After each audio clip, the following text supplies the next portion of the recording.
Bismillahirrahmanirrahim. Assalamualaikum warahmatullahi wabarakatuh.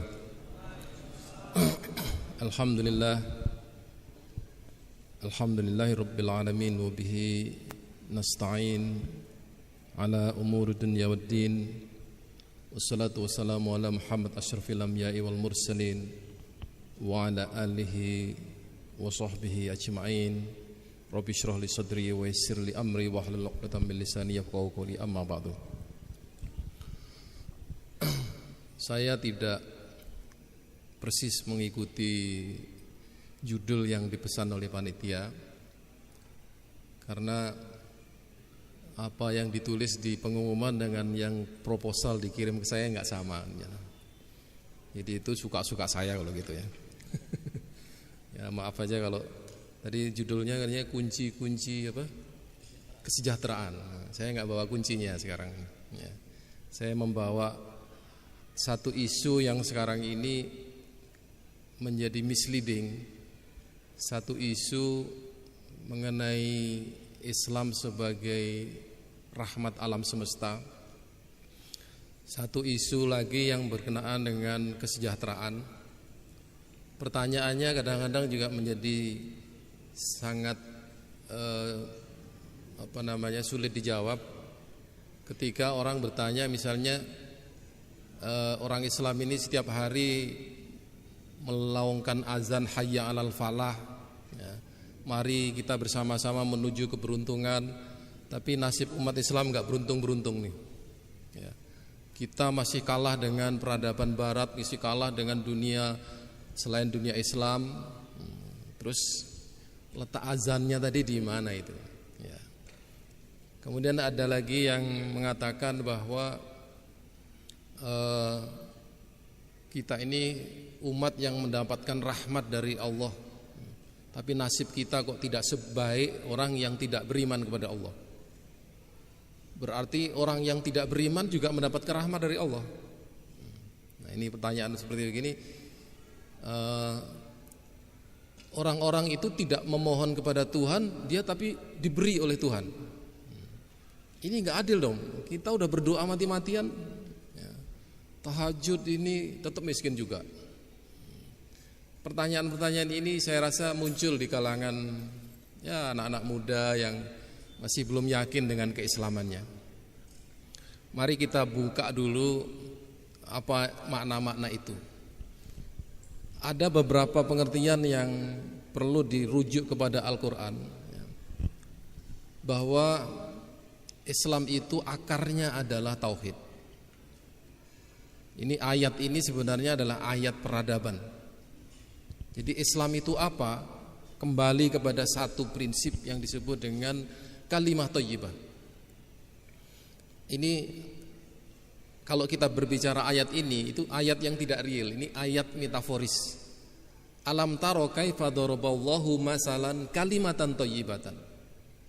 Tidakkah engkau melihat bagaimana Allah memberikan contoh kalimah thayyibah, kasyajaratin thayyibatin, seperti pohon yang bagus, yang baik. Bagaimana ke pohon yang bagus itu? Pohon yang akarnya itu kokoh, asluha sabitun wa far'uha fis sama, dahannya ke langit.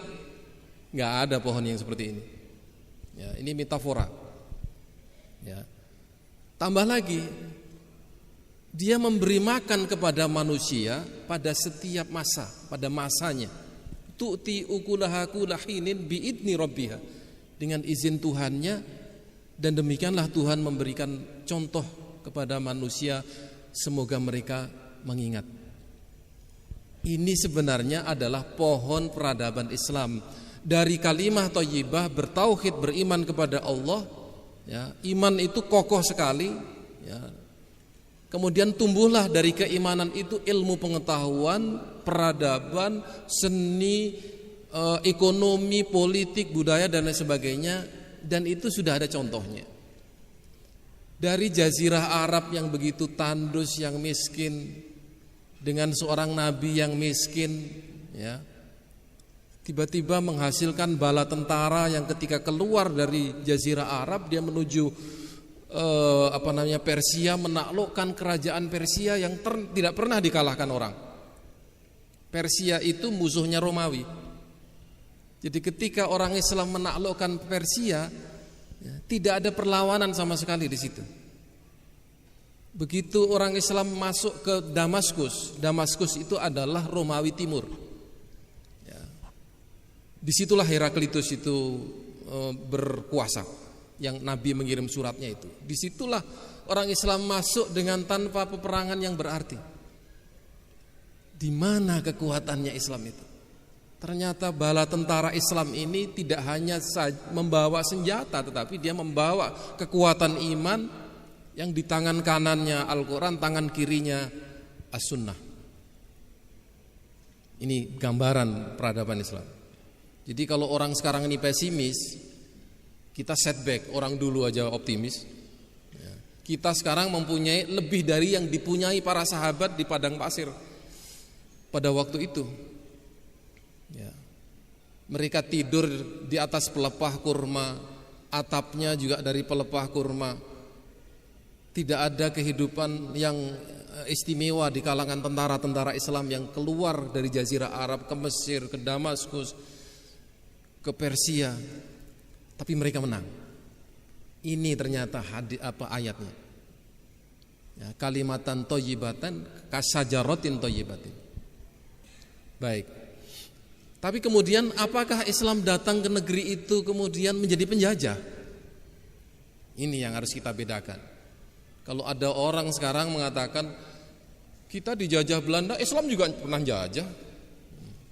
Beda antara Islam dengan Belanda, Inggris, Perancis dan sebagainya dengan Islam ketika masuk ke tempat-tempat itu. Tu'ti ukulaha, ini kita harus ingat-ingat. Islam itu memberi makan daerah di mana dia berkuasa dan dia masuk. Ketika Islam masuk ke Persia, dia menjadi Baghdad, pusat ilmu pengetahuan dan peradaban. Ketika Islam masuk ke Spanyol, itu Spanyol seperti zaman itu seperti Amerika zaman sekarang. Negerinya makmur, ya, semuanya teratur, ilmu pengetahuannya tinggi, orang yang pergi ke sana pasti pinter. Ya. Sekarang dari negara Islam kalau ke Amerika kan pulang masih pinter.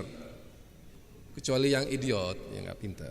Ya, kecuali yang nggak pinter balik tetap nggak pinter. Di Eropa waktu itu sangat miskin. Ya, orang-orang itu tidak pernah makan sekolahan istilahnya. Orang Eropa tidak tahu berpakaian yang baik. Ya, mereka adalah orang-orang yang suka berperang antara satu suku dengan suku yang lain. Sekte-sekte di dalam Kristen juga saling bertengkar. Ilmu pengetahuan sangat mundur. Ketika Islam sedang jaya-jayanya, silahkan baca sejarah. Eropa lagi ngapain? Abad ke-7, 8, 9, 10, 11, 12, 13 Masehi. Eropa seperti apa? Nah, ini menunjukkan bahwa ilmu pengetahuan yang berasal dari kalimah thayyibah dalam Islam itu telah menjadi sebuah peradaban ilmu pengetahuan. Ya, ini pendahuluannya. Jadi Islam itu datang sebagai rahmat dan membawa al-falah itu tadi kepada orang Islam dan kepada non-Muslim. Ya, orang-orang di Spanyol dulunya adalah beragama Kristen. Begitu orang Islam masuk, ya, dia tetap Kristen atau dia pilih mau masuk Islam atau tetap beragama Kristen tapi bayar pajak. Kalau nggak mau bayar pajak kita perang. Itu bahasa zaman dulu nggak masalah. Ya, jangan kemudian bilang bahwa Islam itu agama pedang. Nah, itu yang ditulis oleh Charlie Hebdo itu di situ. Ya. Islam itu agama pedang, nabinya aja suka perang, sukanya menikah. Ini gambaran Barat seperti sekarang. Ya. Dalam sejarah Islam, ya, peperangan itu tidak selalu terjadi. Ya, peperangan sekali, tapi kemudian nego. Ya, kamu mau terus berperang, ya, kalau mau terus perang silahkan. Ya, ini bahasa zaman dulu memang gitu, tidak ada HAM waktu itu. Kalau orang ngomong HAM zaman sekarang kemudian yang dilihat zaman dulu itu salah kaprah itu.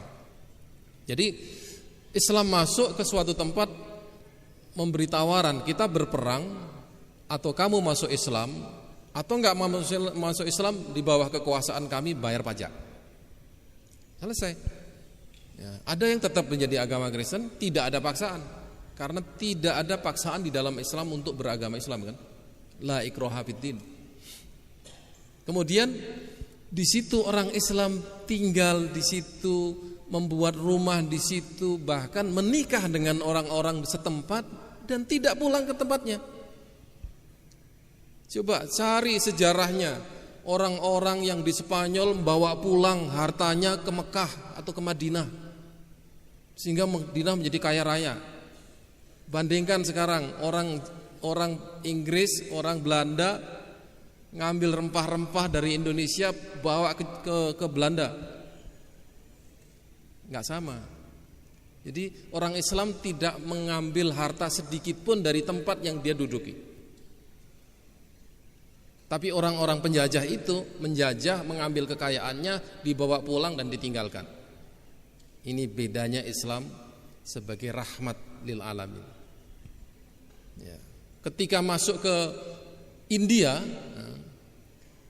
di situ India dulu agamanya mayoritas Hindu. Begitu Islam masuk, semua beragama Islam. Begitu rajanya kalah, agama Hindu lagi. Ya.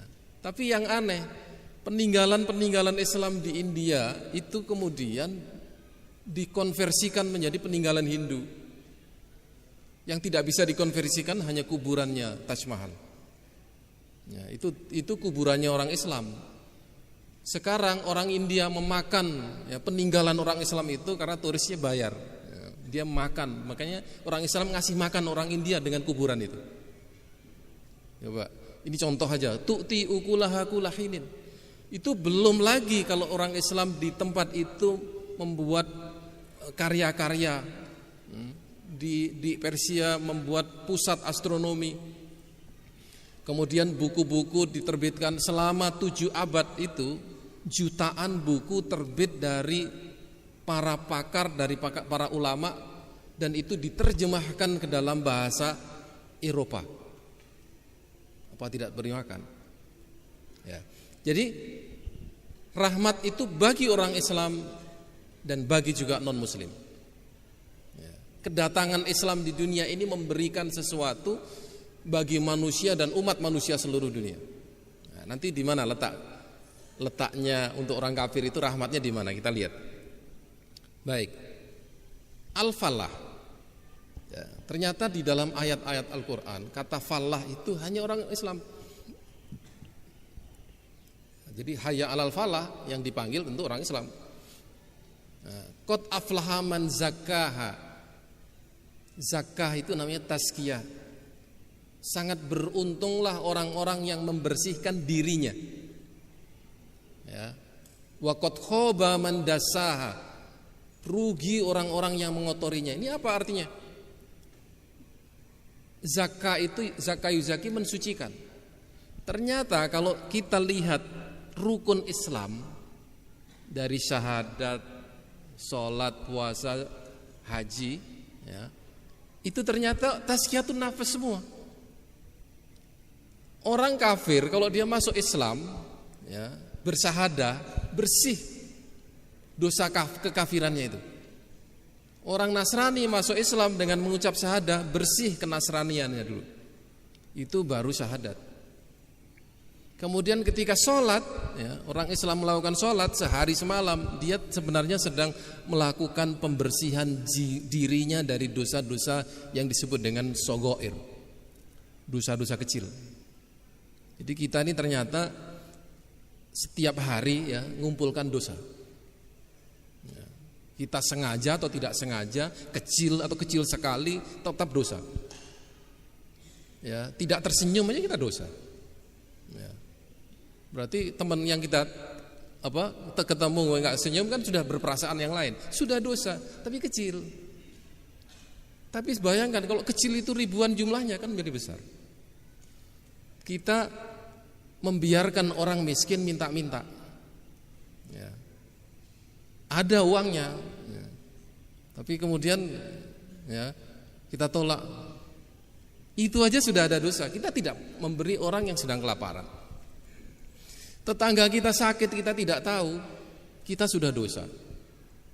Melihat sesuatu yang diharamkan oleh Allah sudah berdosa. Makanya setiap hari kita mengumpulkan dosa, tapi Allah memberikan cara bagaimana menghapuskannya dengan sholat. Sholat seminggu tidak tuntas juga dosanya dikasih hari Jumat. Ya. Hari Jumat tidak bisa selesai juga dosa-dosanya, diberikan dia umroh. Setahun tidak selesai dosanya, diberi Ramadan seperti sekarang ini. Nah, ini namanya tazkiyah. Makanya dalam hadis disebutkan as-shalawatul khamsu wal jum'ah ilal jum'ah wa Ramadan ila Ramadan mukaffirat lisayyi'at. Salat 5 waktu, Jumat sampai Jumat, Ramadan sampai Ramadan adalah pembersih dosa-dosa. Makanya yang mengerjakan ini semuanya aflaha. Dia beruntung. Qad aflaha man zakkaha. Ya. Makanya orang yang bersih karena dosanya dihapus itu, dia akan melakukan pekerjaan-pekerjaan yang bersih. Ya. Orang itu akan dijauhkan dari dosa kalau dia bersih. Sebab kalau dia bersih, dia dijaga oleh malaikat. Tetapi kalau dia sudah banyak sekali dosa yang dia lakukan, ya, dia akan mudah untuk terjerumus kepada dosa yang lain. Itu sudah rumus itu. Ya. Barang siapa yang selalu membersihkan dirinya, dia akan mendapatkan pertolongan dari Allah. Ya. Sama dengan hadis yang berkaitan dengan bertaubat, istighfar. Ya. Barang siapa yang selalu beristighfar, dia akan mendapatkan kemudahan dari kesulitan yang dia hadapi. Berarti kan dia, kalau orang itu suci dirinya, maka Allah akan memudahkan pertolongannya. Itu keuntungannya. Dan jangan dikira bahwa hidup ini seperti matematika. Nah, kalau masalahnya ini solusinya ini, masalah ini solusinya ini, belum tentu. Ya, solusi yang paling mujarab adalah doa. Sebab dalam hadis disebutkan kullu muyassarin lima khuliqa lahu. Kemudahan itu diciptakan oleh Allah. Bukan kita yang menciptakan kemudahan. Jangan bangga kalau Anda bisa menyelesaikan masalah dengan mudah. Ternyata kemudahan itu adalah dari Allah. Qad aflaha man tazakka wa dzakara isma rabbih fasalla. Beruntunglah orang-orang yang membersihkan dirinya dan berzikir kepada Tuhannya dan melakukan sholat. Ini dalam ayat yang lain. Nah, ini yang lebih lengkap lagi. Qad aflahal mu'minun. Ini tolong dicek lagi ya. Alladzina hum fi sholatihim khosyi'un wa an furujihim hafidun, dan seterusnya. Ada 6 kriteria orang yang beruntung itu. Kok beruntung bagaimana? Enak. Berislam itu hidup enak. Ya. Hati tenang, ya. Ada masalah, kita sudah percaya Allah yang menyelesaikan. Ya kan? Kalau kita sedang bersedih, Allah sebenarnya sedang menguji kita, karena kesedihan itu pasti berakhir dengan kegembiraan. Kita yakin di dalam hati kita ini. Tidak ada yang namanya bala, ya, kecuali setelah itu adalah kemudahan dari Allah.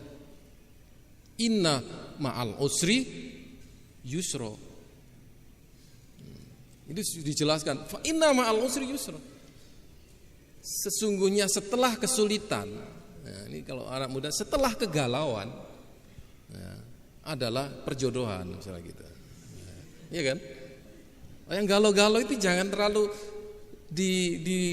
dibuat ekstrim gitu, enggak. Kalau Anda sedang galau, Allah sedang menguji Anda bahwa Allah akan membuat takdir baru bagi Anda.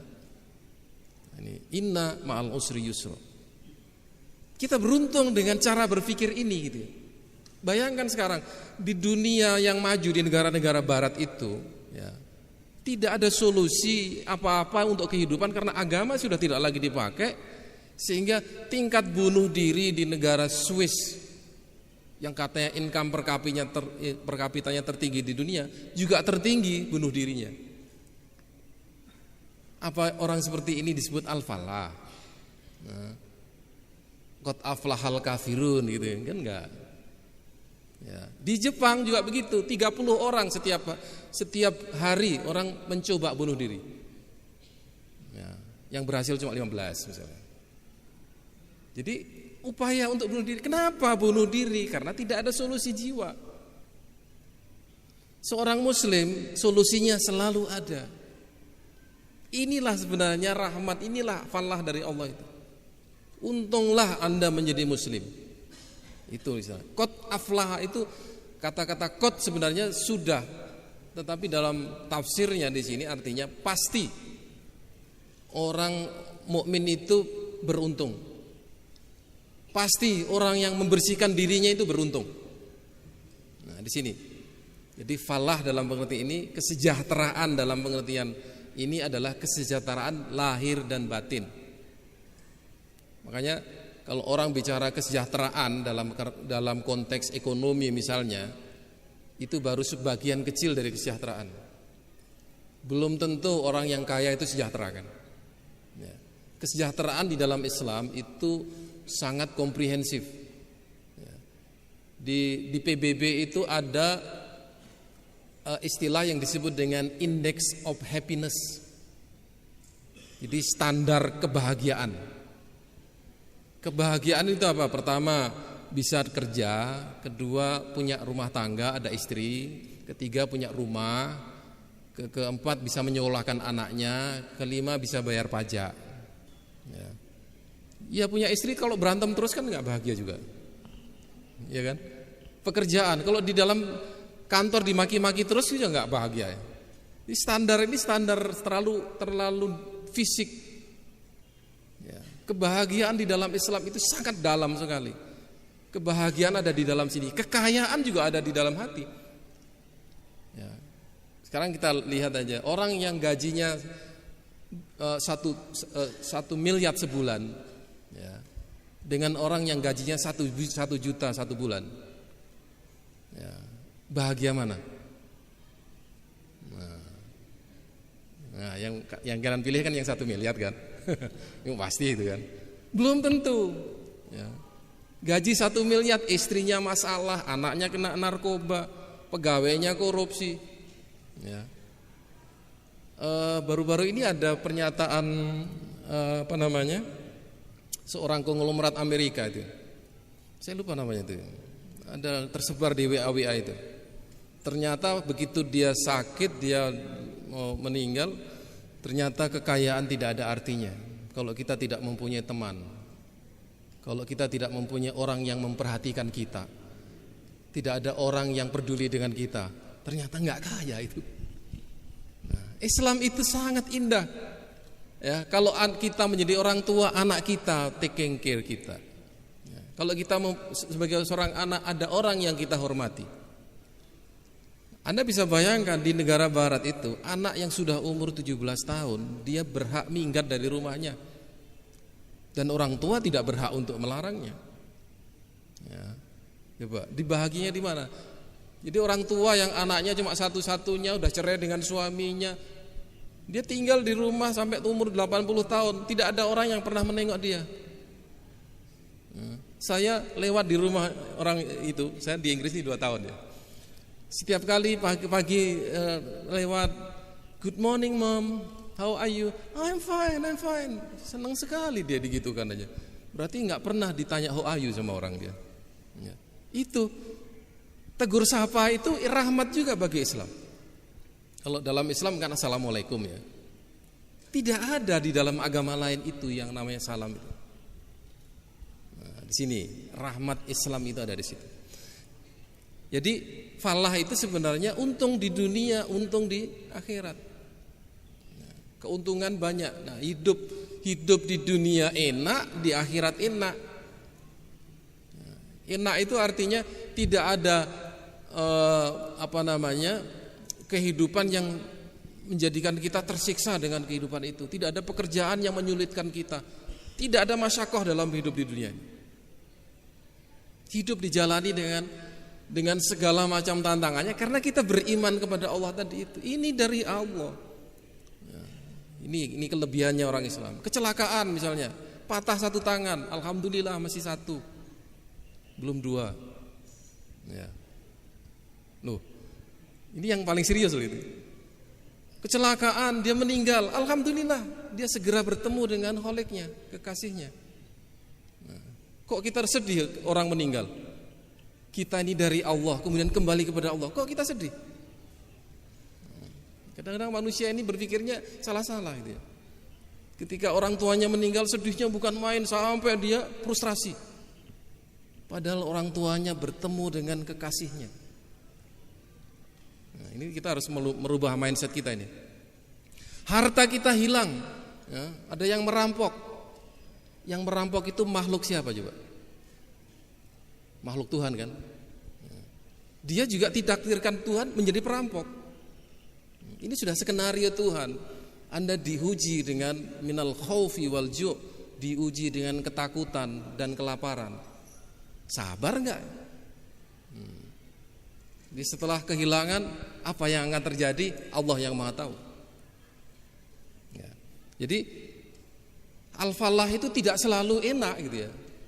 Tapi segala macam ujian kita hadapi. Tetapi dunia ini bagi seorang muslim kendaraannya hanya dua, as-sabru wa syukru, sabar dan syukur. Sabar dengan apa yang kita timpa, bersyukur dengan apa yang kita peroleh. Selesai hidup itu. Rahmat sekarang. Rahmat ini lebih luas daripada falah. Wa ma arsalnaka illa rahmatan lil alamin. Allah mengutus Nabi Muhammad itu sebagai rahmat bagi alam semesta, bukan hanya orang Islam. Nah, apa sebenarnya rahmat? Rahmat itu kan kasih sayang. Kasih sayang Allah itu maha luas. Ya. Sebenarnya kata rahmat itu kan kasih sayang. Ya. Bisa juga dengan iba, ya, kelembutan, juga berarti sebagai perlindungan dan sebagainya. Dalam tafsirnya, ya, ini menurut Ibnu Abbas ini seorang sahabat Nabi yang pakarnya bidang tafsir. Nah, kemudian beliau menafsirkan arti rahmatan lil alamin itu adalah bahwa siapa saja yang beriman kepada Allah dan hari akhir, dia akan diberi rahmat di dunia dan di akhirat. Dan barang siapa tidak beriman kepada Allah dan Rasulnya, ya, dia akan dibebaskan dari musibah yang pernah ditimpa oleh kaum-kaum sebelumnya. Ini saya sebenarnya agak juga ini nggak sabar nih. Ada orang yang menantang kita begini. Ini orang liberal ini, pro LGBT. Dia bilang gini, kalau LGBT itu diharamkan oleh Allah, mestinya kaum Nabi Lut itu kaum Nabi Lut zaman sekarang, ya, sudah diazab oleh Allah. Itu kata-kata dia. Berarti kalau tidak diazab boleh dong. Berarti LGBT itu halal hukumnya. Wah, ini gimana nih jawabnya ini? Sekarang kita lihat di sini. Ternyata azab yang pernah ditimpakan kepada Nabi Lut, Nabi Nuh, tidak akan ditimpakan oleh umat manusia setelah datangnya Nabi Muhammad. Inilah rahmatnya itu. Jadi bumi akan tenggelam seperti zaman Nabi Nuh, nggak akan terjadi. Ya. Sebuah negara akan dihancurkan oleh angin ribut, nggak akan terjadi. Karena tadi rahmat lil alamin. Ini permohonan Rasulullah kepada Allah bahwa umat manusia tidak akan diazab seperti umat-umat sebelumnya.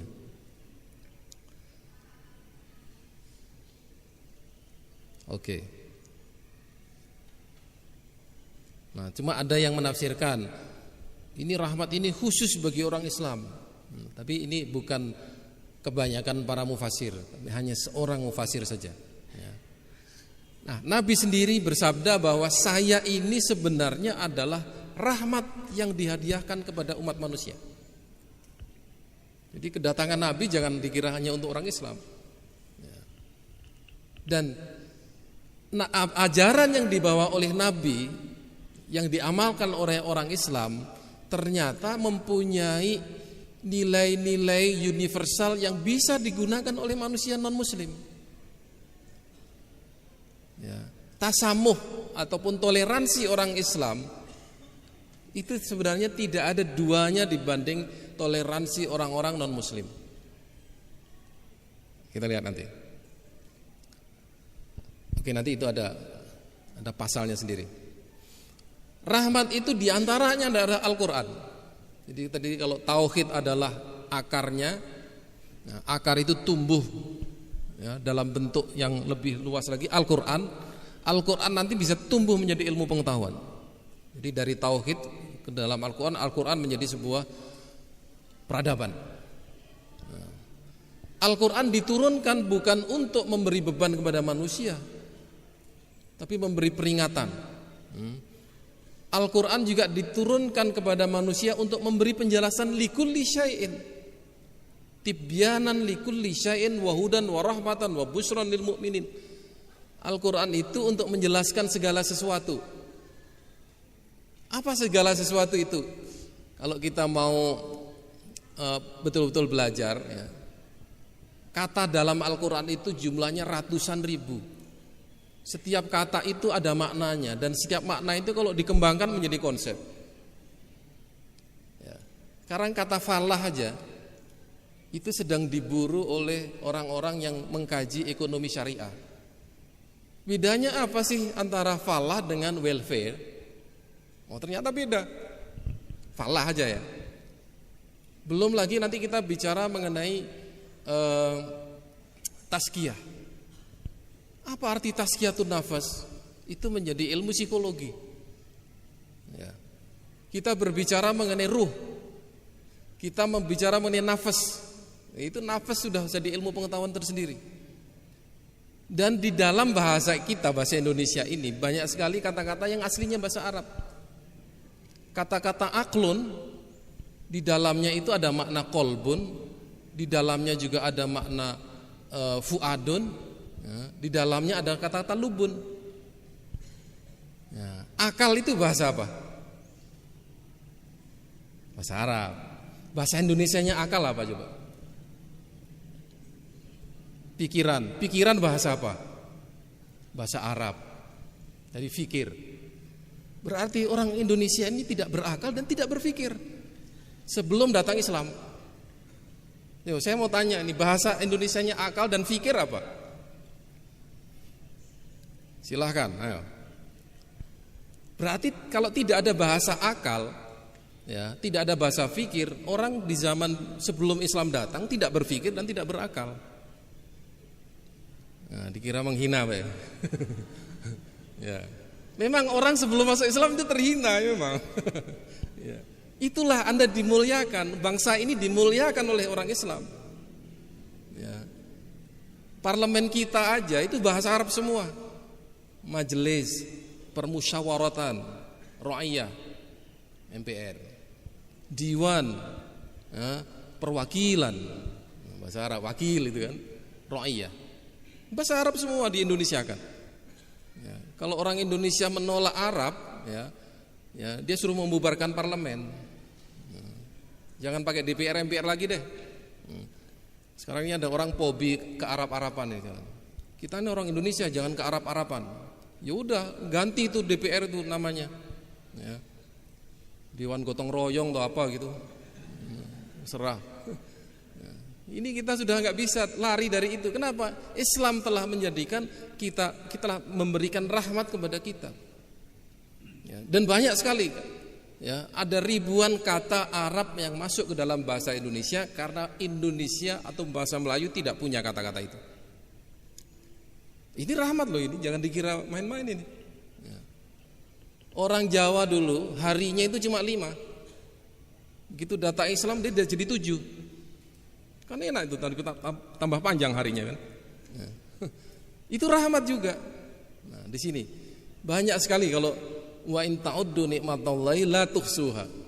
Ya, kalau kamu mau hitung-hitung nggak akan terhitung pokoknya. Baik.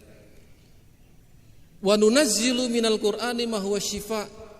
Quran itu juga penyembuh. Ya, Quran itu kalau dibaca dia yang membaca mendapatkan pahala. Ya. Selain pahala, ternyata dengan membaca Quran itu sehat. Ya. Orang yang sakit ya itu baca Quran aja lah.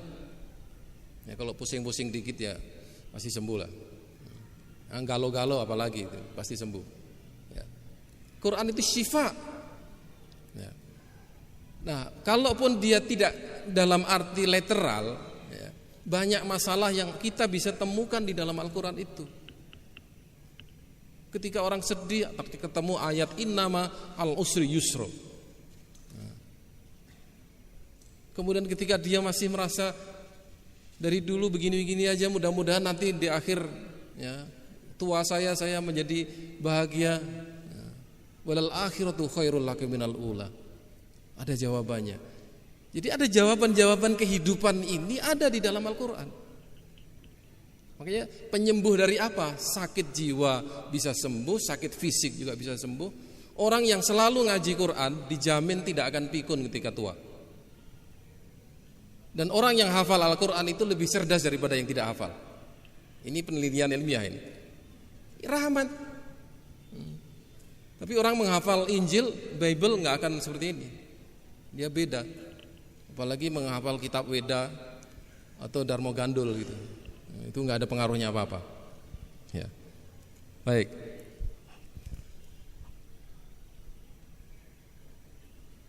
Dia akan menjadi juga pelajaran.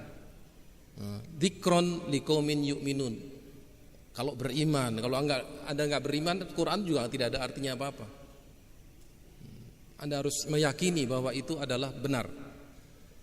Ketika orang doa pun kan begitu.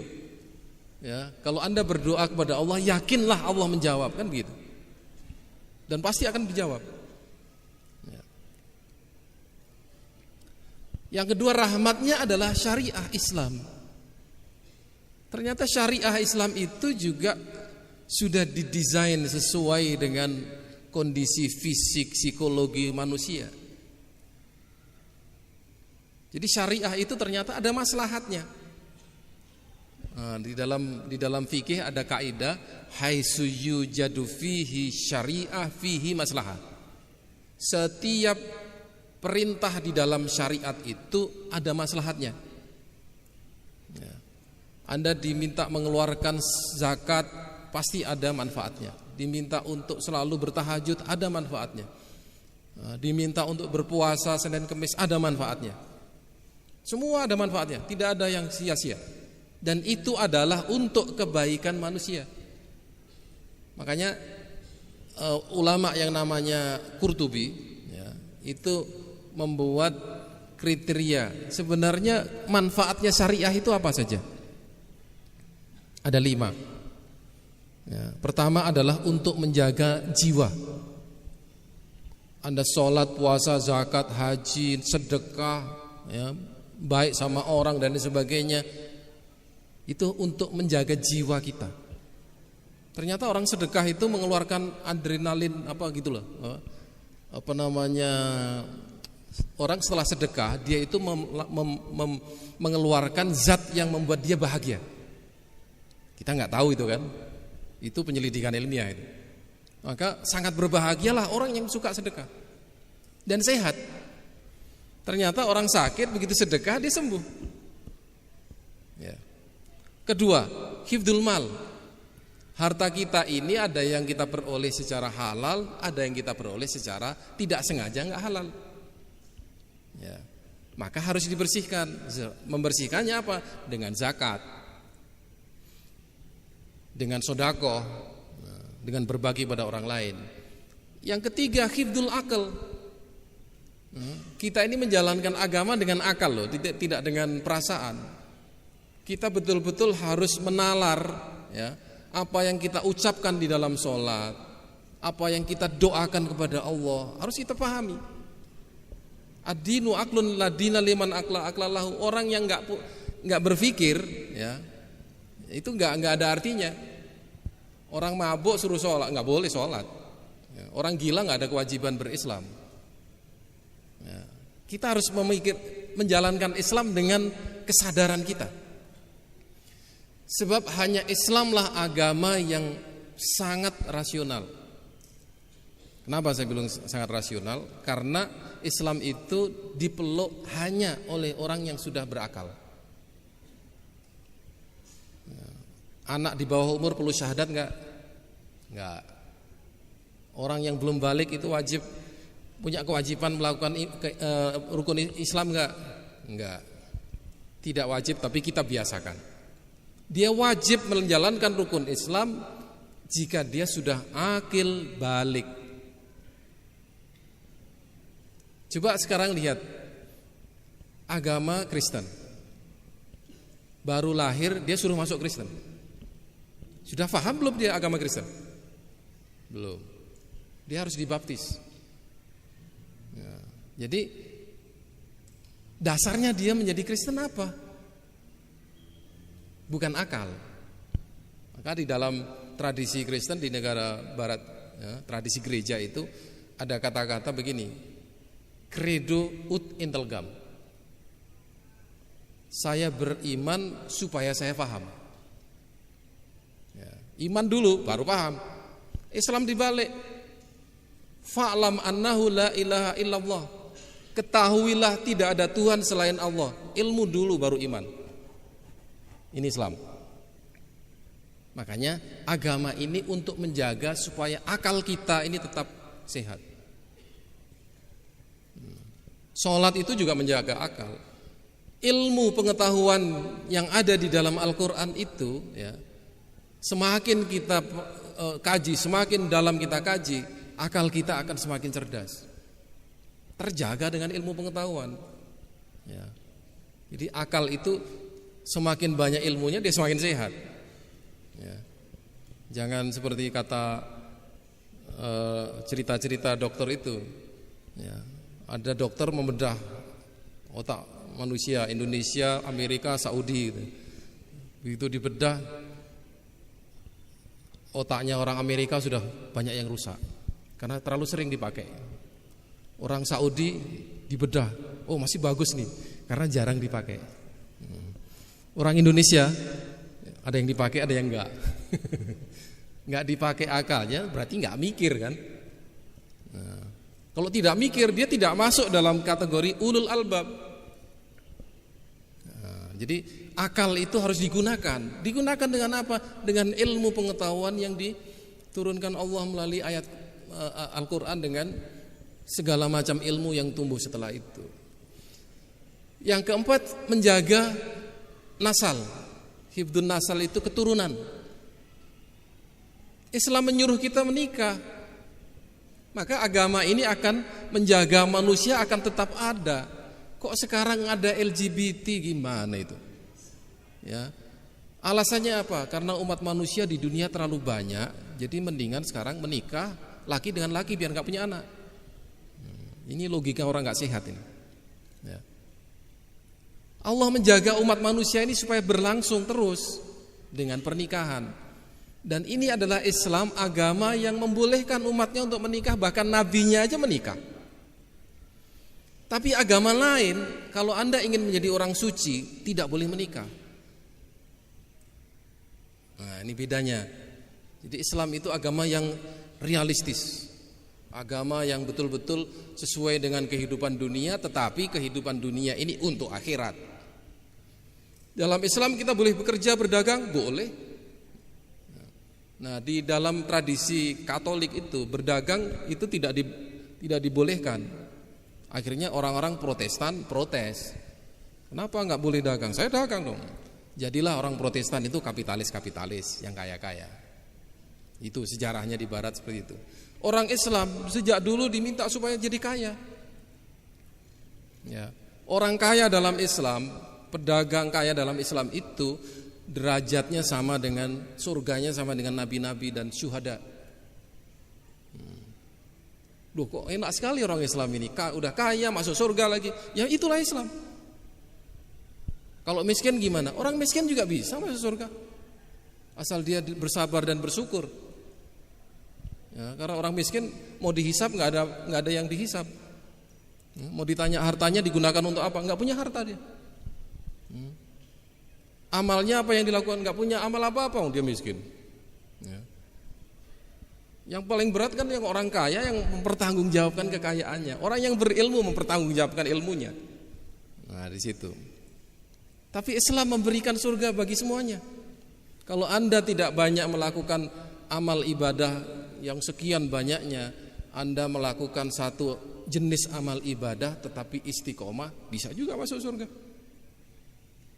Khairul a'mal adwamuha wa in qallat. Sebaik-baik amal itu adalah yang terus-menerus meskipun dikit. Ya. Udahlah 5 waktu nggak pernah tinggal. Nah, itu aja, nggak apa-apa. Sholat duha nggak pernah ditinggalkan, nggak apa-apa, surganya sendiri duha itu. Ada yang puasa Senin Kemis supaya langsing. Ya. Ada yang gitu, nggak apa-apa, silahkan. Asal terus-menerus, begitu langsing berhenti, salah. Ya. Ini. Jadi semua amal itu ada pahalanya dan ada surganya. Ya. Makanya ada yang disebut dengan masoleh, ya, masoleh. Semua amal yang kita ini ada maslahatnya. Dan yang terakhir adalah menjaga agama. Semua yang kita kerjakan ini supaya kita istiqomah menjadi seorang muslim mukmin muhsin. Di situ. Makanya dengan melakukan ini semuanya, ya, Islam, syariat Islam itu bermanfaat, mempunyai maslahat untuk masyarakat non muslim, ya, untuk umat manusia keseluruhannya, untuk hewan juga, untuk tumbuh-tumbuhan. Karena dalam Islam kita tidak boleh menganiaya hewan itu. Ya. Tidak boleh kita sembarangan menyembelih. Ya. Misalnya kurban itu kan menyembelih kambing. Ya. Kalau Anda punya pedang kemudian Anda pukul kambing itu langsung patah lehernya, ya bisa aja kan. Tapi Islam mengajarkan ihsan terhadap binatang. Ada caranya bagaimana binatang itu disembelih. Nah, ini coba, itu rahmat Islam loh itu. Ya. Kemudian bagaimana kita memperlakukan binatang yang perlu makan. Ada orang yang oleh Rasulullah dijamin masuk surga gara-gara ngasih minum seekor anjing misalnya. Ya. Ini penghargaan terhadap binatang. Terhadap tumbuh-tumbuhan juga ada. Syariat akhirnya adalah sebuah perbuatan baik. Baik kepada siapa? Diri sendiri. Ya. Jadi dalam Islam itu ada yang namanya kezaliman, ya. Kezaliman pada orang lain dan ada kezaliman pada diri sendiri. Ya, gini misalnya. Ada orang yang melakukan maksiat. Orang lain tidak dirugikan. Ya, karena ya katakanlah dia berzina di suatu tempat, ya. Temannya juga nggak tahu, orang tua nggak tahu, nggak ada yang dirugikan, nggak ada yang malu. Ya, tidak ada yang terzalimi di sini. Tetapi orang ini adalah orang yang dolimun li nafsihi, menzalimi diri sendiri. Di negara barat orang itu berhak bunuh diri. Ya, ada hak asasi manusia, berhak bunuh diri.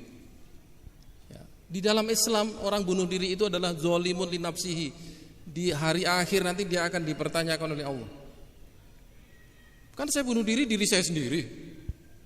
Enggak ada yang dirugikan. Diri Anda itu harus Anda pertanggungjawabkan kepada Allah. Nah, di situ.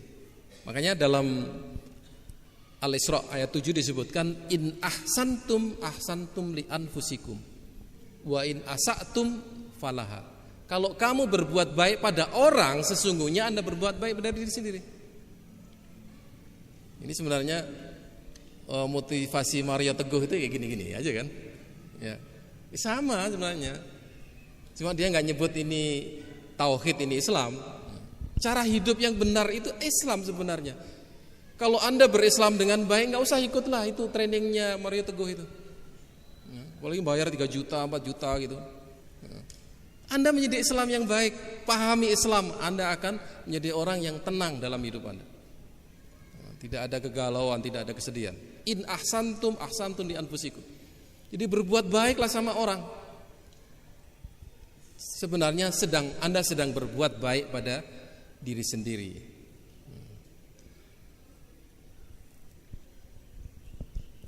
Sama juga rahmat adalah sebuah sikap lemah lembut terhadap siapapun. Nabi itu lemah lembut pada non muslim. Ketika ada orang yang mau membunuh beliau tenang aja.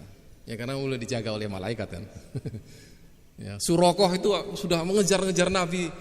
Ya. Ketika Nabi berhijrah dari Makkah ke Madinah, ya beliau tenang aja, tapi Allah menjaga beliau, ya, dan ternyata kudanya itu tidak berani maju melangkah menuju Nabi itu. Tapi Nabi tenang. Ada orang Yahudi di pasar yang tiap hari kerjaannya itu memaki-maki Rasulullah, tapi oleh Nabi dikasih makan.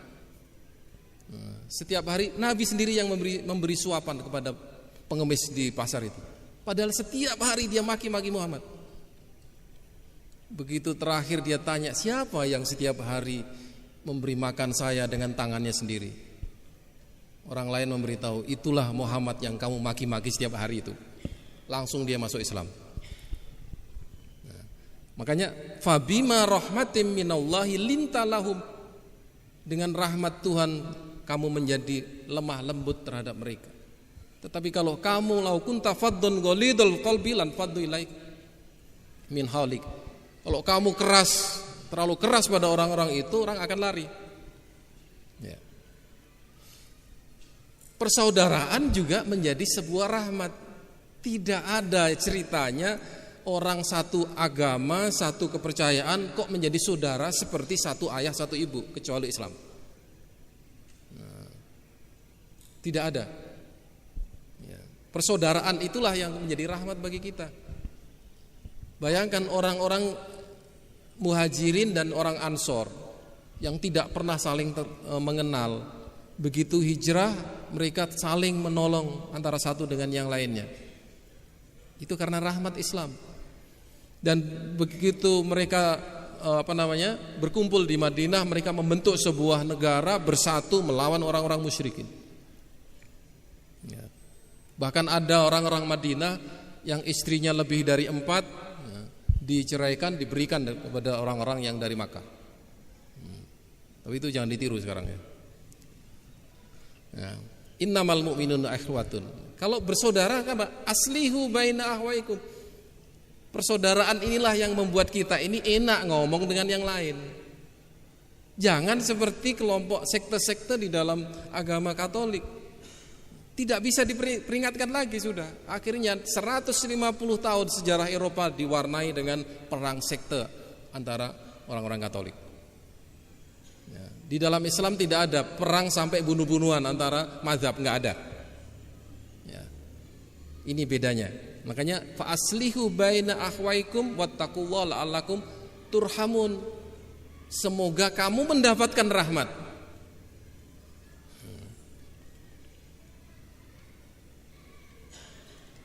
Baik, ini diperingati tinggal 10 menit lagi nih. Ya. Pernah Rasulullah diminta oleh sahabat, ya Rasulullah, tolong doakan orang-orang musyrik ini. Ini musyrik ini kan kejam-kejam nih, Abu Jahal, Abu Lahab, dan Abu Sufyan yang lain-lain yang tujuannya itu membunuh Muhammad. Tapi Rasulullah menjawab dengan tenang, inni lam ub'asu la'anan wa innama bu'istu rahmatan. Saya ini tidak diutus menjadi orang yang melaknat, tapi diutus untuk menjadi rahmat bagi orang-orang non-muslim. Ternyata begitu Fathu Makkah, Abu Jahal, Abu Sufyan masuk Islam semuanya. Nah, ini sejarah-sejarah begini banyak sekali. Termasuk orang-orang di zaman kerajaan Persia. Orang-orang itu membenci Islam, memaki-maki Islam. Begitu mendengar orang Islam berbicara dengan lemah lembut, dia masuk Islam. Oke. Ada lagi ini, bagaimana kita bersikap terhadap binatang. Ada hadis yang agak aneh ini. Tidak ada seorang muslim pun yang menanam sebuah tanaman, kemudian tanamannya dimakan oleh manusia atau binatang, melainkan dia mendapatkan pahala dengannya. Jadi biar aja binatang memakan itu. Ternyata itu sedekah. Dan Allah sudah mengatur bagaimana rezeki kita ini akan bertambah dan akan berkurang. Dan itu adalah ujiannya. Nah, sekarang saya ingin dalam 5 menit ini menggambarkan bagaimana peradaban Islam yang menjadi rahmat alam semesta ini keluar dari jazirah Arab dan menjadi peradaban yang betul-betul bermanfaat bagi umat manusia di dunia. Seorang orientalis mengatakan, bala tentara Islam tidak berbekal apa-apa secara kultural selain kitab suci dan sunnah Nabi. Tapi karena inner dinamiknya ajaran Islam telah menjadi landasan pandangan hidup dinamis yang kelak memberi manfaat untuk seluruh umat manusia. Ini omongan orientalis ini nggak pernah baca Quran ini. Persis dengan surah Ibrahim ayat 25 dan 24. Manfaat untuk seluruh umat manusia, baik. Di mana letak manfaatnya itu? Ternyata Islam tersebar tidak hanya dalam bidang politik, tapi tersebar dalam bidang keilmuan. Islam membuat sebuah tradisi ilmu, dan dari tradisi ilmu itu menghasilkan peradaban ilmu pengetahuan, dan ilmu itu digunakan oleh non-muslim. Ternyata karya-karya umat Islam di Spanyol itu diterjemahkan ke dalam bahasa Latin, dari bahasa Latin itu diterjemahkan ke dalam bahasa-bahasa daerah mereka, dan itulah yang menjadi bahan kajian di Universitas Oxford, Universitas Cambridge, Universitas London, Universitas Frankfurt dan lain sebagainya. Dari khazanah Islam. Cuma orang-orang Barat pada waktu itu ada yang menerjemahkan tanpa mencantumkan namanya. Plagiat berarti kan. Orang yang namanya Kopernikus mustahil menemukan teori heliosentrisme kalau tidak menerjemahkan atau membaca terjemahannya Ibnu Shatir, pakar astronomi dari Persia. Itu belum kedokterannya Ibnu Sina. Kitab Qanun fit Tibbinya Ibnu Sina itu adalah buku satu-satunya, kedokteran satu-satunya milik orang Islam yang dipakai di dalam fakultas kedokteran barat sampai abad ke-20. Apa tidak memberi makan? Tu'ti ukulaha kulahinin, memberi ilmu orang Islam itu. Ketika orang-orang Kristen bingung bagaimana menerjemahkan konsep Tuhan dengan trinitasnya, mereka melihat Ibnu Rushd dengan Ibnu Sina bagaimana dia mencoba melogikakan konsep Tuhan dari Aristotle. Jadi ternyata Thomas Aquinas itu ketika menulis buku Summa Theologianya, dia memplagiat tulisannya Ibnu Rushd. Berarti orang Barat itu saya belajar sama Islam itu. Ini baru teologi loh, belum matematika. Khwarizmi itu adalah seorang pakar matematik. Angka 0 dalam komputer yang digunakan di zaman teknologi modern itu yang menemukan orang Islam. Dulunya angka India itu bulat-bulat tapi nggak jelas. Akhirnya dibetulkan oleh orang Islam, jadilah angka 0. Kalau dulu orang menulis angka dengan Romawi itu kesulitan. Kalau 1 juta gimana nulisnya itu? X kali berapa kali itu bisa panjangnya 1 meter itu. Dengan cara nol, ya, orang bisa menulis 1 juta hanya 1 baris. Itu jasanya orang Islam. Jadi matematika ditemukan oleh orang Islam, astronomi ditemukan oleh Islam, kedokteran ditemukan oleh orang Islam. Ya. Optik yang sekarang digunakan untuk ini ditemukan oleh Ibnu Haisam. Nah, itulah sebenarnya yang disebut dengan rahmatan lil alamin. Islam memberi rahmat dalam bentuk ilmu pengetahuan. Ketika orang-orang di Inggris, di London, ya, itu kebingungan menyelesaikan persoalan matematik, dia pergi ke Spanyol. Pulang dari Spanyol dia sudah jadi orang pintar.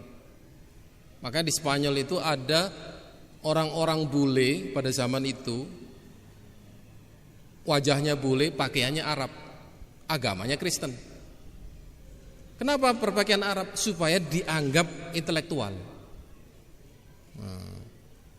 Supaya dianggap intelektual. Mungkin kayak kita sekarang lah, ya, pakai jas, pakai dasi gitu ya, supaya dianggap orang yang terpelajar.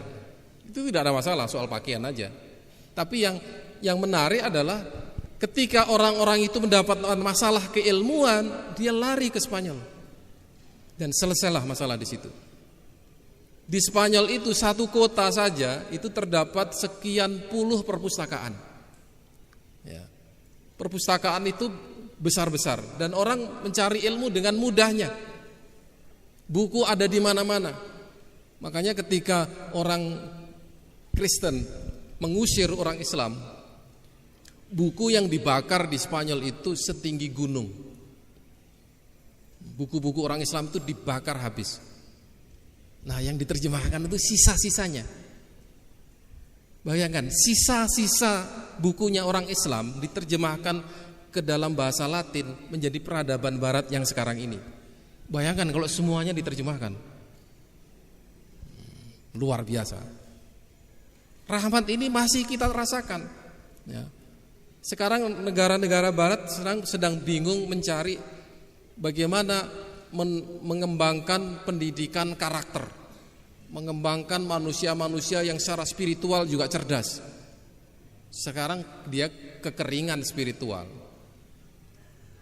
Yang punya aspek spiritual yang besar siapa? Oh, Islam. Nah, kita tidak perlu mencari-cari bagaimana pendidikan karakter. Pendidikan akhlak itu lebih tinggi, lebih sempurna daripada karakter. Ya. Makanya ini di mana-mana kenapa sekarang ini kok pada ribut pendidikan karakter. Islam sudah aja. Nggak perlu diajar-ajarin pendidikan bagaimana berkarakter yang baik. Dan orang Islam kalau dia menjadi pemimpin yang berkarakter sekaligus berakhlak. Karena di dalam karakter itu terdapat bagian-bagian akhlak, tapi di dalam akhlak tidak ada bagian yang berkarakter. Ini rahmat Islam. Oke, dan selesai kayaknya. Itulah ya, rahmat Islam bagi alam semesta ya. Dan keuntungan kita sebagai seorang muslim yang diberi rahmat oleh Allah, kita bisa hidup di dunia hasanah ya. Wa fil akhirati hasanah. Jadi orang-orang yang berjasa dalam ilmu pengetahuan ini harus diteruskan ilmunya. Ini sekedar list daftar aja ya, pakar fisika, pakar astronomi, pakar kedokteran, pakar matematika, itu dari zaman ke zaman tidak pernah terputus selama 7 abad lamanya.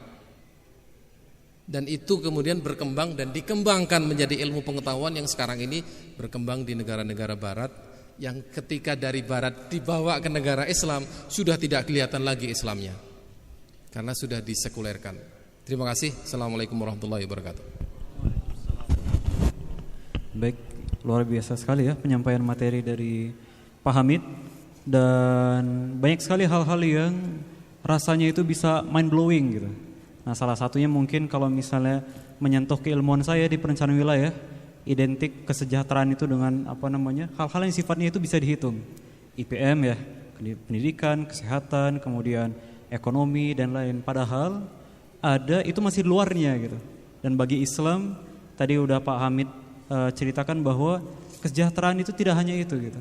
Ada lagi kesejahteraan yang lebih esensi gitu. Ada indeks kebahagiaan dan lain-lain gitu. Dan banyak sekali yang tadi sudah disampaikan, saya tidak akan menyimpulkan karena khawatir akan mempersempit nanti dari penyampaian.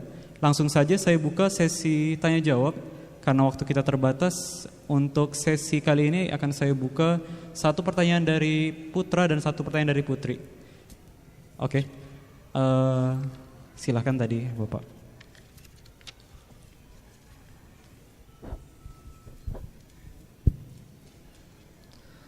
Assalamualaikum warahmatullahi wabarakatuh. Jazakallah atas waktunya.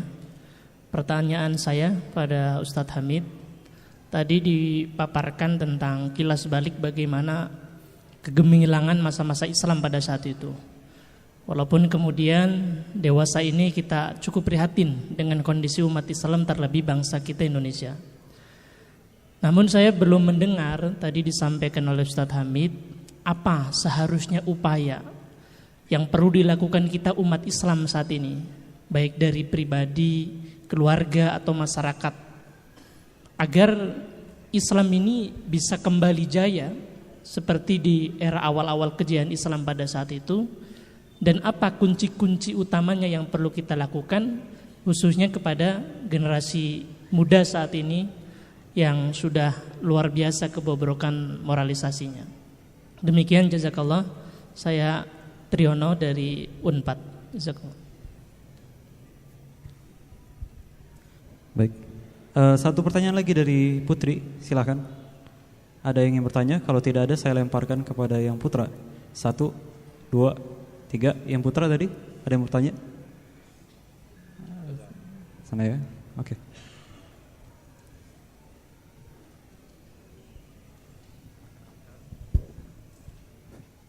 Bismillahirrahmanirrahim. Assalamualaikum warahmatullahi wabarakatuh. Perkenalkan, nama saya Andri. Ingin bertanya kepada Ustadz Hamid Fahmi tentang jati diri kita sebagai seorang muslim gitu.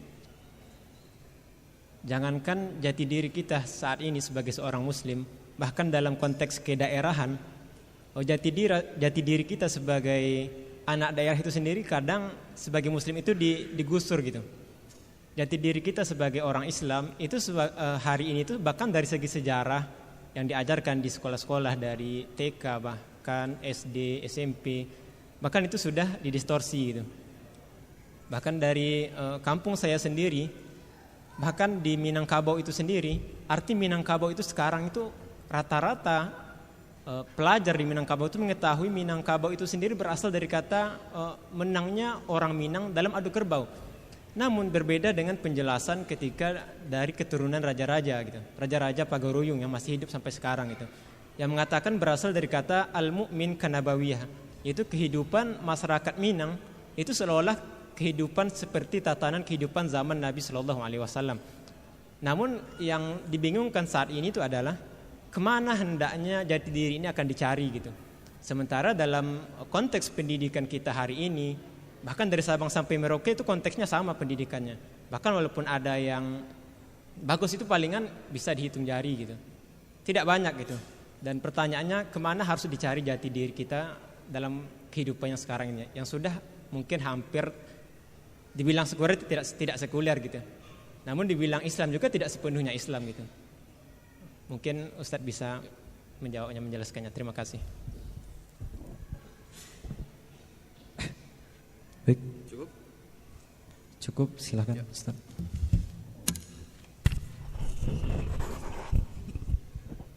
Oh ya, 10 menit ya. Ya. Baik. Pertanyaan mengenai upaya-upaya apa yang harus kita lakukan dalam kondisi yang seperti sekarang ini. Ada yang berpikiran begini, Barat itu maju, supaya kita maju, kita tiru Barat. Tapi meniru Barat ini kemudian sampai ke zaman pertengahan. Di Barat itu zaman pertengahan, agama Protestan itu memaki-maki Katolik. orang-orang yang belajar sains ya, meninggalkan agama dan mengatakan tidak ada urusan antara agama dengan sains. Akhirnya Barat menjadi maju. Logika ini tidak bisa diterapkan ke dalam Islam. Ya. Jangan mengatakan sekarang ini Barat maju, Islam mundur. Ini logikanya harus dibalik. Ya. Sebab kalau kita mundur, dia maju, kita harus ikut. Kalau mau maju, kita ikut yang Barat kan? Kalau kita ikut yang Barat, kita ikut sekuler. Majunya Islam tidak seperti majunya Barat. Nah ini supaya kita rubah dulu mindsetnya. Sebenarnya kita ini tidak mundur dalam konteks keislaman. Cuma kalau kita dibanding kekayaan umat Islam dibanding kekayaan Barat, ya jelas kita sedikit dong. SDM kita ya, dibanding dengan SDM-nya orang Barat, ya, jumlah profesornya kita memang lebih sedikit. Ya, itu standar-standar yang mereka ukur kan. Kemudian income per kapita dia lebih tinggi daripada income per kapita kita. Tapi apakah dengan cara demikian membandingkan umat Islam itu sudah tidak lagi dianggap ada? Ya. Pendidikannya lemah, kemudian banyak yang buta huruf. Kata-kata buta huruf pun itu definisinya adalah buta huruf Latin. Padahal orang-orang di kampung bisa baca Quran. Meskipun nggak bisa tulisan Latin. Jadi ukuran-ukuran ini yang perlu kita rubah. Ya. Kita harus membangun ya, peradaban Islam ini berangkat dari asas-asas yang dimiliki oleh orang Islam. Meskipun kita tidak bisa lepas dari fakta bahwa di Barat ada yang seperti itu. Artinya kita harus mengembangkan Islam secara kontekstual. Dalam konteks ilmu ya ada yang harus kita tiru dari Barat, tapi juga ada yang tidak bisa kita tiru. Nah, sekarang kiatnya apa agar kita maju? Kiatnya adalah membangun tradisi ilmu di dalam masyarakat Islam. Sekarang orang Islam yang pakar, katakanlah ya, orang Islam yang pakar ekonomi konvensional sekaligus pakar ekonomi syariah ada berapa orang? Nah ini satu. Sekarang orang Islam yang pakar dalam bidang politik, ilmu politik, kemudian bisa menganalisis segala situasi politik menjelang pilkada, menjelang pilpres dan lain sebagainya dalam perspektif Islam. Nggak ada kan? Adanya dalam perspektif partai politik. Ada nggak calon presiden, calon gubernur yang berbicara kita ingin mengembangkan kesejahteraan rakyat lahir dan batin? Ada nggak? Nggak ada. Kita tingkatkan ekonomi, pendapatan ini, kita tingkatkan pekerjaan, itu aja yang diomongkan. Siapa yang berani berjanji kesejahteraan batinnya masyarakat Indonesia yang mayoritas Muslim? Kita tunggu pemimpin kayak gini nih. Dan itu lahir dari tradisi ilmu pasti. Ini harus orang-orang yang berilmu, ya, ilmu ilmiah dengan amal ilmiah. Jadi kita harus mengembangkan tradisi ini. Kita harus berpikir begini, apapun prodi yang Anda tempuh, apapun bidang ilmu yang Anda geluti, Anda harus yakin Anda seorang Muslim. Ya. Jangan mempunyai alasan saya belajar agrotek, suruh baca Quran nggak usah lah. Ya. Kalau ditanya hukum-hukumnya sholat gimana, itu bukan bagian saya. Ya. Kalau soal-soal agama saya nggak tahu. Ya. Itu tidak berlaku di zaman dulu. Para ulama dulu belajar kedokteran, belajar juga akidah. Orang dulu belajar fikih, belajar juga astronomi. Orang dulu hafal Al-Quran, matematikanya jago. Ini yang absen di dalam masyarakat Muslim sekarang. Sekarang alhamdulillah di mana-mana sudah ada program tahfidz Quran. Ya, ada anak 7 tahun hafal Quran, anak SMP hafal Quran, bagus. Ya, tapi pertanyaan kita adalah apakah hafalan Al-Quran itu dibawa sampai ke perguruan tinggi, dibawa sampai dia menjadi dosen atau tidak? Atau begitu dia jadi dosen lupa, dulu saya hafid ya. Ya, pasti ada yang begitu. Dan kadang-kadang ilmu yang dia pelajari tidak bisa disambungkan dengan Quran yang dia hafal itu. Makanya di sekarang sekian banyak hafid itu harusnya juga belajar bahasa Arab. Jadi yang dia hafalkan dia fahami. Ketika dia bicara bidang ilmunya, keluarlah ayat-ayat di situ. Ya. Sekurang-kurangnya dengan ayat adalah justifikasi lah, nggak apa-apa, ayatisasi nggak masalah. Ya, itu awal-awal nggak masalah. Nanti pada tingkat tertentu dia harus melakukan proses integrasi ilmu. Nah, itu sekarang wacana lain lagi, integrasi ilmu sekuler dengan ilmu-ilmu keislaman.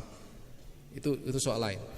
Nah, maka dari itu pendidikan anak, ya, pendidikan anak ini menjadi tanggung jawab orang tua. Ya.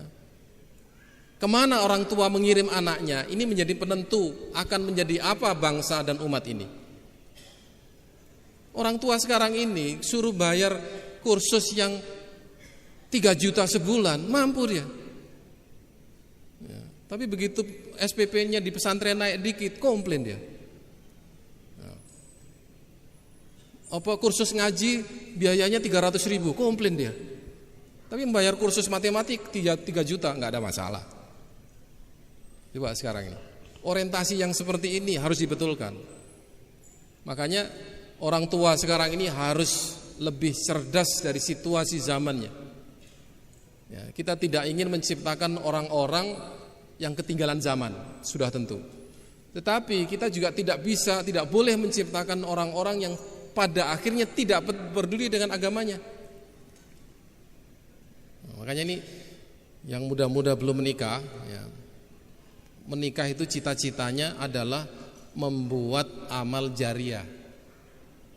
Anak itu nanti doakan bapaknya enggak ketika bapaknya meninggal. Ya. Jangan hanya berpikir tadi index of happiness, punya anak, punya rumah, punya pekerjaan, selesai udah. Ya. Anaknya nanti kuliahnya di Amerika, di Australia, di Eropa, hebat ya. Ya. Tapi narkoba. Ya. Ini yang kita tidak mendidik anak-anak itu seperti itu. Oke lah pekerjaan oke, tapi agamanya gimana? Nah, agama itu nanti dari sekedar menjalankan sholat, nah, ini tingkatannya banyak sekali beragama. Nah, nanti saya kultumkan lah. Berislam itu banyak layernya itu. Oke, yang suka ngaji, sholat 5 waktu, oke lah bagus. Ya. Apa cukup segitu? Tidak cukup. Ya, kalau sudah dosen masa cuma bisa ngaji? Paling-paling dosen kan harus tahu bagaimana menjadi khotib, bisa ceramah. Ya, dosen muslim loh, masa nggak bisa ceramah? Nah, jadi meningkat. Jadi kalau dia profesor dalam bidang sains, dia juga harus doktor dalam bidang studi Islam. Itu baru peradaban Islam akan berkembang menjadi hebat. Pada suatu saat nanti kita memimpikan tidak ada pemimpin yang dipilih kecuali orang itu, ya, ilmunya jago, politiknya jago, hafal Al-Quran. Kita harus buktikan de facto yang seperti itu. Masyarakat sudah tidak bisa menolak lagi. Sama ketika Obama dipilih jadi presiden. Tidak pernah dalam sejarah Amerika seorang presiden disumpah, ya, dengan menyebut namanya bin Hussein. Presiden Amerika adalah anak seorang muslim, meskipun dia Kristen ya. Ya. Nanti Prime Minister Inggris bisa jadi seorang muslim. Sekarang wali kota London aja sudah Islam. Ya. Itu prestasi-prestasi itulah sebenarnya haknya orang Islam untuk memilikinya. Ya. Kalau orang Islam menjadi pemimpin, insya Allah dia adil. Jangan sekarang bikin logika lebih baik kafir adil daripada muslim zolim. Nah ini logikanya harus disalahkan ini. Ya. Lebih baik muslim adil daripada kafir zolim, harus gitu. Ya. Karena orang Islam itu pasti adil kecuali yang tidak. Iya, harus begitu dong. Berarti kebanyakan orang Islam adil kan? Kecuali yang tidak, kan kecil sekali yang tidak. Jangan dibalik-balik. Kedua, jati diri kita hilang. Jati diri sebuah masyarakat ditentukan oleh individu. Individu itu ditentukan ketika dia menjadi masyarakat oleh sebuah komunitas yang disebut dengan keluarga. Kalau baik individunya, maka baik keluarganya. Kalau keluarga itu baik, baiklah masyarakatnya. Nah, sekarang silahkan introspeksi ya. Orang tua Anda di Minang itu peduli nggak dengan anak-anaknya? Suro-suro kan sudah banyak kosong di Minangkabau. Ya itulah masyarakat yang dihasilkan. Orang tua sudah tidak sempat lagi mengajar anaknya. Karena tidak sempat dia mencari pembantu. Pembantu nggak sempat lagi. Nah, sekarang sudah berakumulasi ini persoalan umat ini. Bahkan sekarang ini ada orang-orang ibu-ibu aktivis feminis. Ya. Dia mengecam penindasan terhadap wanita. Ya, dia rapat di sana sini, tapi di rumah dia memelihara pembantu wanita lagi. Jadi ini blunder ini, ibu-ibu tidak mau lagi mendidik anaknya. Anaknya diserahkan kepada pembantu. Pembantu nggak ngerti agama. Mestinya pembantu-pembantu itu adalah guru ngaji sekaligus. Itu baru ideal. Sekarang ada nggak pembantu yang guru ngaji? Nggak ada. Itulah keadaan umat Islam. Nah, ini. Makanya hadis Nabi itu benar. Kaifa takunu yuwalla alaikum. Bagaimana keadaanmu, itulah nanti yang akan menjadi pemimpin. Kalau kamu rusak, pemimpin kamu masih rusak. Nah, di sini makanya kita dari masjid ini kita ciptakan generasi-generasi yang bisa menghasilkan pemimpin-pemimpin. Ya, kita doanya bukan hanya anak. Mudah-mudahan saya melahirkan anak-anak yang soleh, bukan.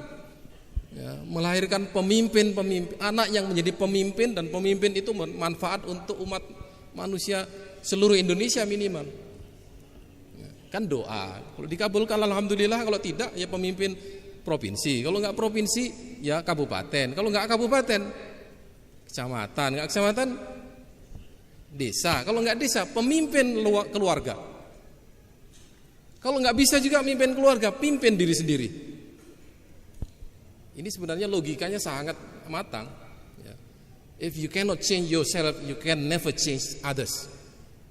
Kalau Anda nggak bisa merubah diri Anda, kamu jangan mimpi yang merubah orang lain, kan begitu. Ini jadi identitas diri kita Anda pertanyakan dalam diri kita, jawabannya bagaimana nanti masyarakat itu adalah anak Anda yang akan lahirkan itu. Maka di sini tidak perlu kita mencari orang lain ya.